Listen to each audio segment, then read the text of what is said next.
இருக்கிற தேங்காய் வச்சு ஏதாட்டி பண்ணலான்னு பார்த்தேன்னா 2 பொருள் போதும். தேங்காய் பருப்பி பண்ணலான்னு போட்டிருந்ததை நம்பி உள்ளே போய் பார்த்தா அங்கே தான் திகிலான இடம். பாகு ரெடி பண்ணி அந்த கம்பி பதம் பார்க்கணுமாம்மா, கிழிஞ்சது. ஏன்னா அதுதான் இருக்கிறதுலே கஷ்டம் ஸ்வீட் பண்ணுறதுல. சரி என்னமோன்னு மனசை திட்டப்படுத்திட்டு தேங்காய் எல்லாத்தையும் திருவி எடுத்துகிட்டு சீனி பாகு ரெடி பண்ணலான்னு போனேன். கையில் ஒட்டி ஒட்டி பார்த்து கம்பி வர மாதிரி இருக்கான்னு பார்த்தா அது வர மாதிரி தான் இருந்துச்சுன்னு வறுத்து வச்சு அந்த தேங்காய் எல்லாத்தையும் உள்ளே போட்டு கிண்டுறேன். தண்ணியாக இருந்த மாதிரி இருந்துச்சு. சரி நல்லா கிண்டிகிட்டே இருந்ததுன்னா போயிடும்னு சொல்லிட்டு நல்லா கிண்டிட்டு அப்புறம் அந்த நெய்யெல்லாம் பிளேட்டில் தடவிட்டு ஊற்றுறேன்.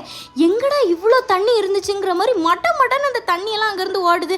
ரைட்டுன்னு திருப்பியும் கவுத்தி கிண்டிட்டு திருப்பியும் தட்டில் போடுறேன். அப்பவும் அதே கதை தான். சரி இந்த பிளேட்டு தான் பிரச்சனை, நம்ம பாட்டுக்கு டிஃபன் பாக்ஸுக்கு மாறிடலாம். நான் அதை எடுத்து உள்ளே வைக்கிறேன். அழகாக செட் ஆன மாதிரி தான் இருந்துச்சு. ஒரு 10 நிமிஷம் கழிச்சு ஆறிட்டு பீஸ் போடலான்னு திருப்புறேன்.